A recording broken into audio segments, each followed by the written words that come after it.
temidas por los navegantes de todo el mundo, es el mar que rodea Tierra del Fuego.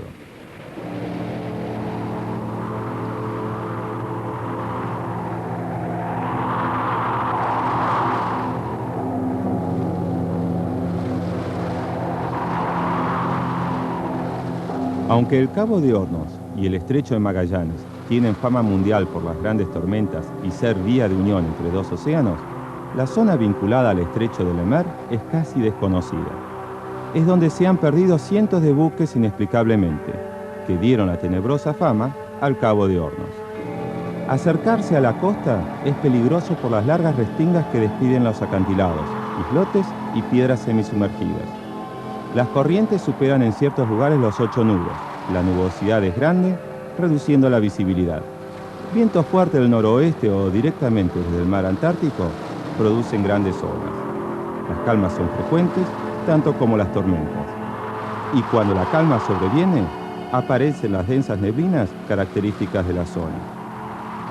La ruta por el Cabo de Hornos era un constante desafío para los navegantes de los grandes veleros, además de una necesidad. El Estrecho de Magallanes solo lo podían hacer los vapores.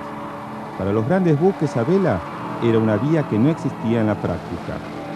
Esto fue así hasta que en 1914 se inauguró el Canal de Panamá y los motores a vapor reemplazaron la vela.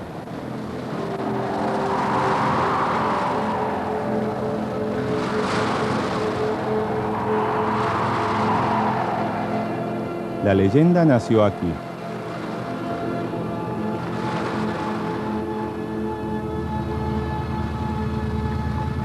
Nos encontramos recorriendo el canal Beagle en una de las lanchas rápidas de la Armada Argentina.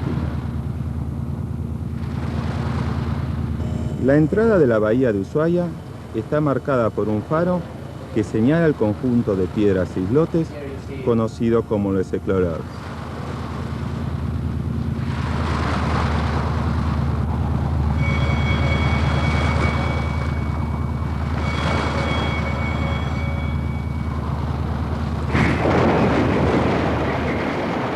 Por razones jamás aclaradas, el Monte Cervantes embistió los islotes el mediodía del 21 de enero de 1930, luego de su recalada en Ushuaia. Con 140 metros de eslora y 1.500 personas a bordo, se dedicaba al turismo de categoría. Hubo un único muerto, su capitán. Testigos lo vieron desaparecer entre las heladas aguas del canal, llevándose la información para siempre. ¿Quién ordenó un cambio del rumbo? Si fue así, ¿por qué? Los náufragos fueron llevados a Ushuaia, que al ser una pequeña ciudad, vio de esa forma duplicada su población por unos días. Años más tarde, al ser remolcado para su salvataje, se tumbó y se hundió rápidamente a más de 100 metros de profundidad.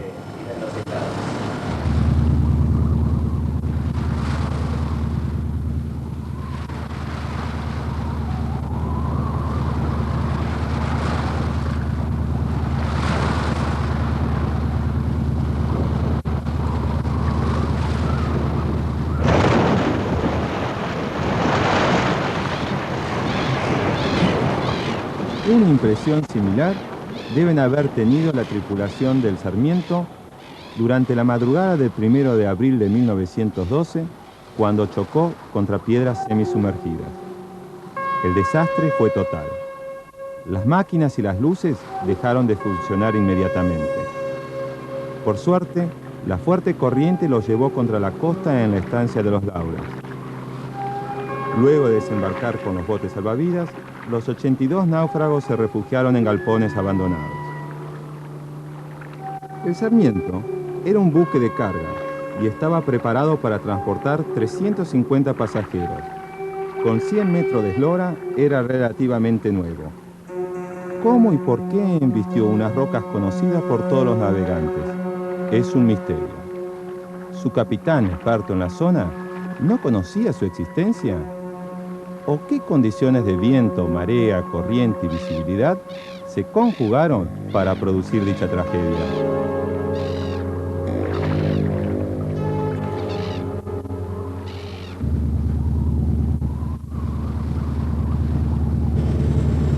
Hace unas semanas, el Bahía Paraíso conmocionó al mundo.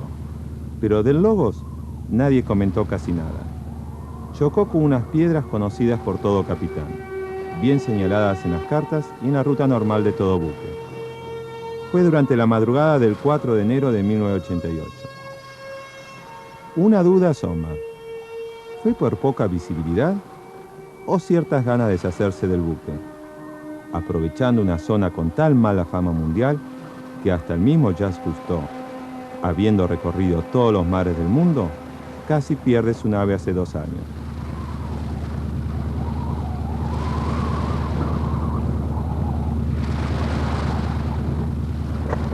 Estación Monteso recibido, quedo atento en el 67, ¿vale? Voy a portear y descargaré mi bote para recuperar el personal, cambio. Aquí estación Monteso recibido, estamos haciendo el baneo de cambio. El desembarco en Bahía Buen Suceso es con mucho equipo. No sabemos cuánto durará la expedición y llevamos incluso el equipo submarino, por si las condiciones meteorológicas lo permiten usar. La ubicación de esta bahía en Tierra del Fuego, casi en el centro del estrecho de Le Maire, la convirtió en lugar de recalada para los navegantes desde 1619. En ella se puede obtener protección a las tormentas del sudoeste y de los famosos tide rips del estrecho.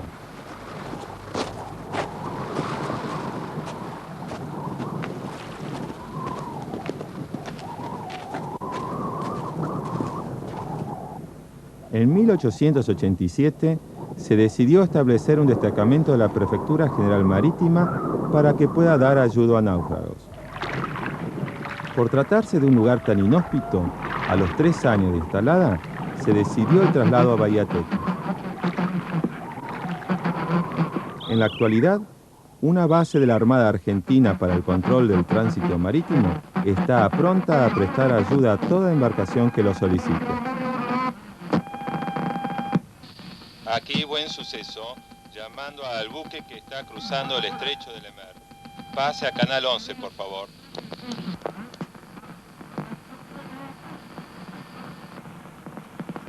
Buen Suceso, Buen Suceso. Polish Sailboat Spaniel 2, Sierra Papa Yankee November, Sierra Papa Yankee November. Could you give me the weather forecast? En Buen Suceso, hacemos nuestro campamento base para después dirigirnos hacia otros puntos.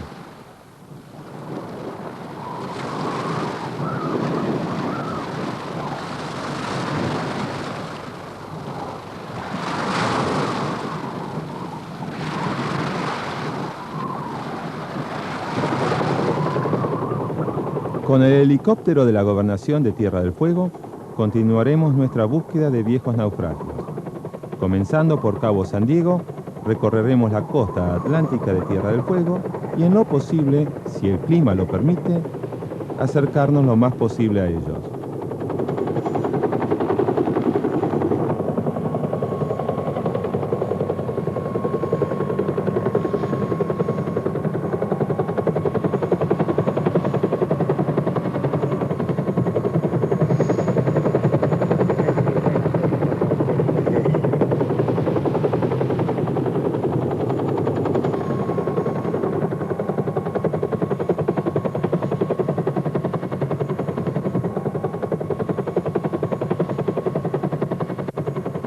El Cabo San Diego, muy temido por sus fuertes corrientes, es un cementerio de los grandes clíperes del siglo pasado. Según los últimos estudios, se trata del Crown of Italy, que chocó contra la costa el 23 de noviembre de 1891. En ruta al Pacífico, desde Liverpool, llevaba a 33 personas a bordo, entre ellas la esposa e hija del capitán, y un valioso cargamento de mercaderías generales. Lamentablemente, no lo pudimos bucear.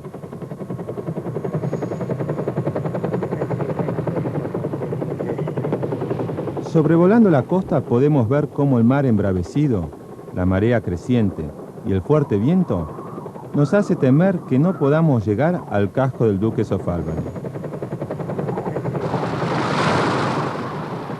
Gracias a la destreza de los pilotos logramos llegar.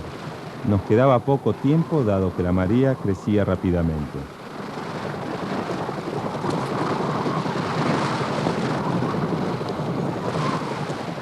El Duchess of Albany es un clásico clipper del siglo pasado que durante el invierno de 1893 embicó la costa.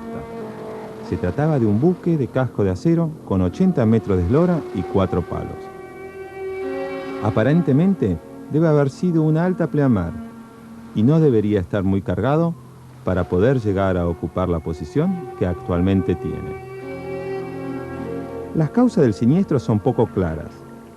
Nuevamente aparecen los fantasmas de corrientes traicioneras durante repentinas calmas, con escasa visibilidad. ¿O es que al acercarse el fin de la era de los grandes veleros trataban de deshacerse de ellos y cobrar el seguro? Dada la proximidad con tierra firme, todos los náufragos salvaron la vida. Luego se dividieron en 2 grupos. El capitán y 11 tripulantes se dirigieron en bote a la subprefectura de Tequis. Una vez arribados allí, salieron inmediatamente a buscar a los demás, pero hallaron a uno solo, que separándose del resto caminó hacia el destacamento. Otros 13 fueron conducidos por el vapor Amadeo Ushuaia. Uno se unió a los indios y del restante nunca se supo con certeza qué pasó.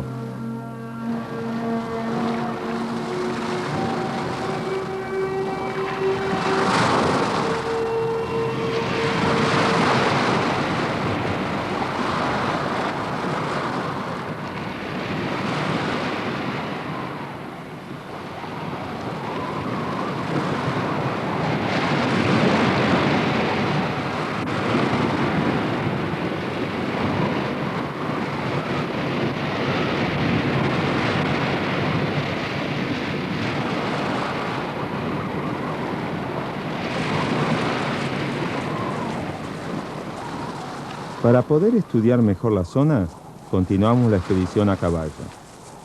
Los restos de buques se pueden contar por centenares, algunos agrupados, otros dispersos por toda la playa. ¿De qué buques se tratan? No lo sabemos. Solo posibles nombres con ubicaciones inexactas. ¿Qué pasó con los náufragos? Es una de las tantas preguntas sin respuesta.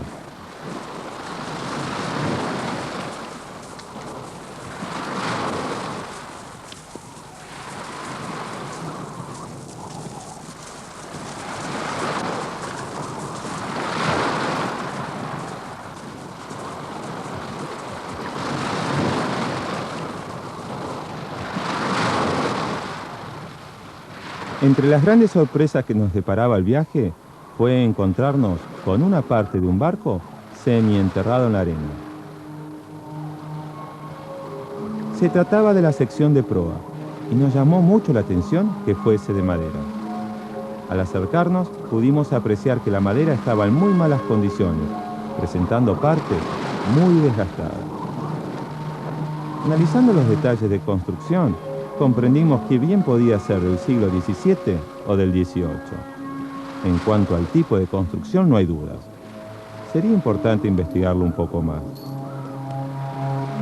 Clavos de bronce y clavijas de madera para sujetar el forro no son usuales desde hace más de 200 años. ¿Dónde puede estar el resto? Nadie lo sabe, pero seguramente no muy lejos.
continuando la cabalgata, llegamos hasta lo que fue en algún momento un refugio.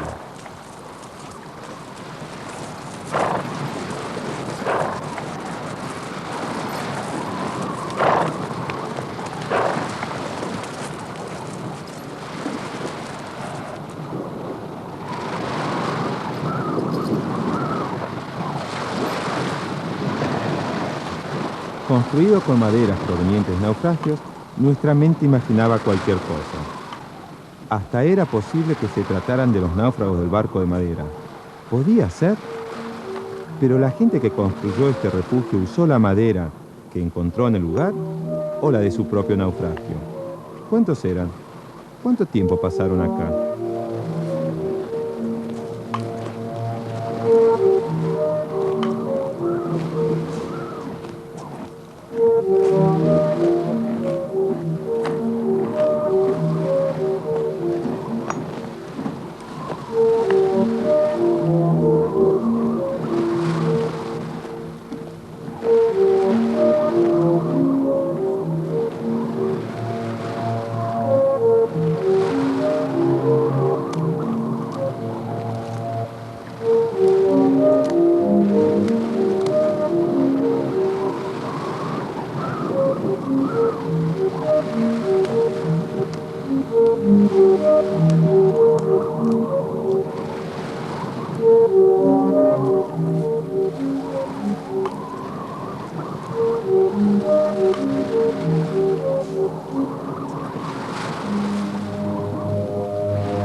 Luego de seguir revisando, encontramos una tabla con una fecha grabada.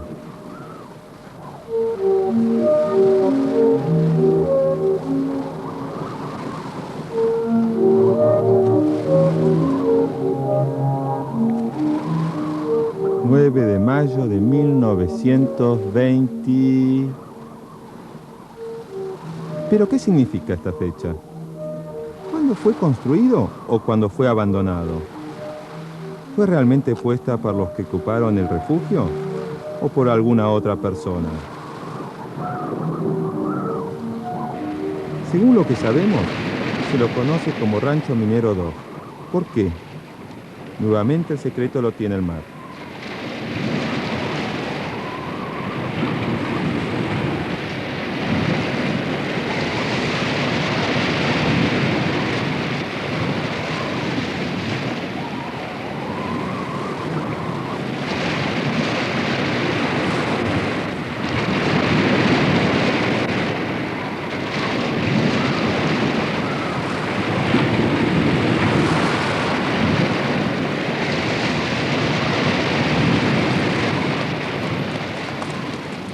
Las costas rocosas son muy difíciles. Nuestros caballos tienen problemas aún estando muy acostumbrados a la región, ya que nacieron en ella. ¿Cómo habrá sido para aquellos náufragos que, mal alimentados, con frío y cansados, debían buscar caminando una salida a su situación?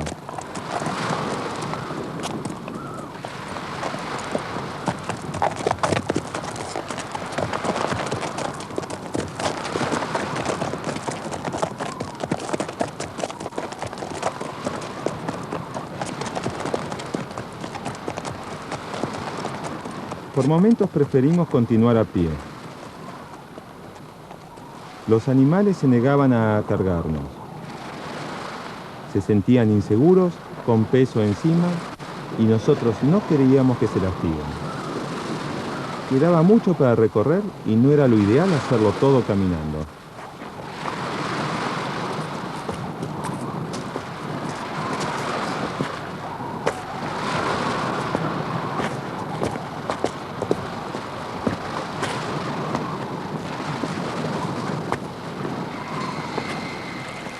Los restos de grandes buques se sucedían. Según el trabajo que nos entregó el museo, estos deberían pertenecer a una fragata del siglo pasado. Hallazgos posteriores hacen suponer que se trate de un buque inglés.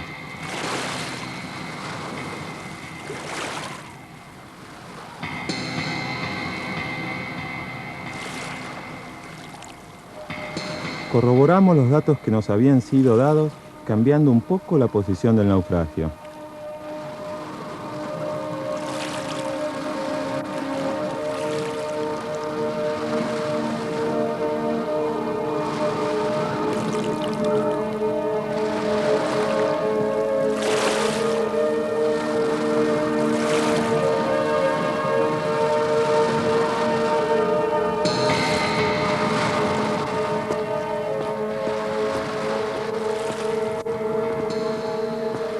Evidentemente, se trataba de uno de los clíperes que durante el siglo pasado navegaron en ruta hacia el Pacífico.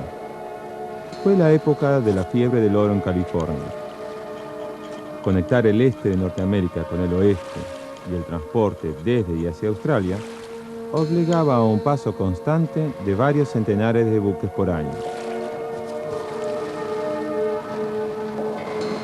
Encontramos grabado en la cadena el nombre Parker. Se trata de la fábrica que fundió la cadena. Contactos con el Lloyd's Register nos dio una serie de buques probables, pero ninguna precisión. Muchos de estos buques encontraron en esta costa su último puerto.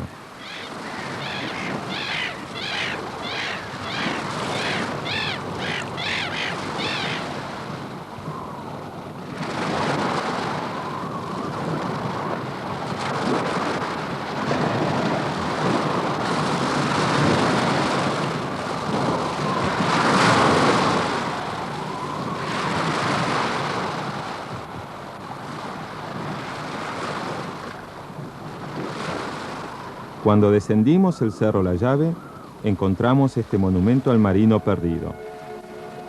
La naturaleza se encargó de armarlo. En un tétrico espectáculo, comprendimos la fuerza destructora del mar.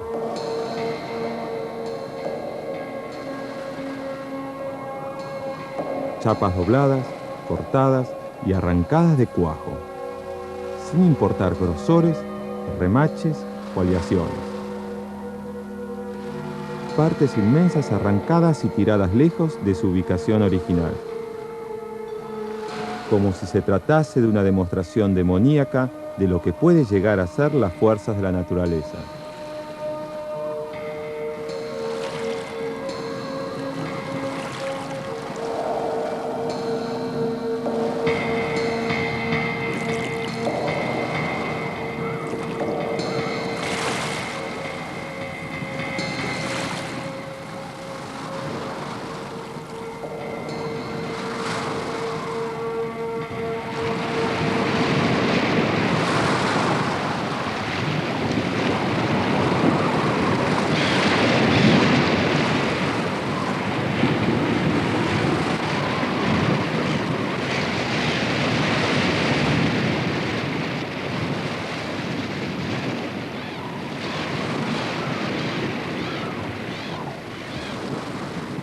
Ya nos encontrábamos cerca del final del viaje. Después de este promontorio, esperábamos regresar rápidamente a la civilización.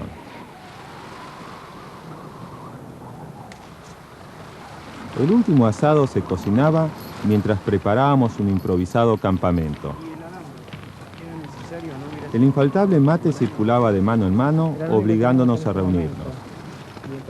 Los pensamientos y conclusiones afloraban e invariablemente aparecían las mismas preguntas. ¿Cuál fue el motivo verdadero del naufragio? ¿Qué pasó con su gente? ¿Cuál es su nombre? ¿Siempre fue por falta de viento? Preguntas que se contestaban con otras preguntas. Como no sabemos bien cómo los distribuyen, bueno, agarramos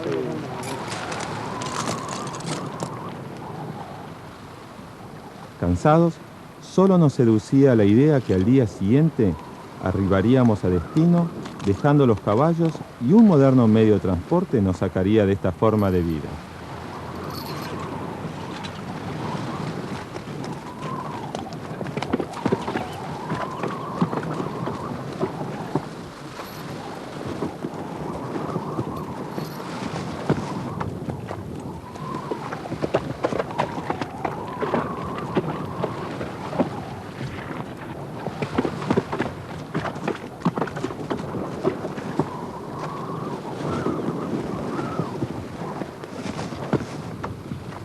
Por la mañana ensillamos nuevamente y luego de sortear bosques semivírgenes, turbales y suelos pantanosos, donde el caballo marcha lentamente, arribamos muy cansados a nuestro mitin, con el barco que nos debía llevar nuevamente a la civilización.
Gracias a Dios, no es nuestro barco, pero una tragedia así puede suceder en cualquier momento, aquí, en el fin del mundo.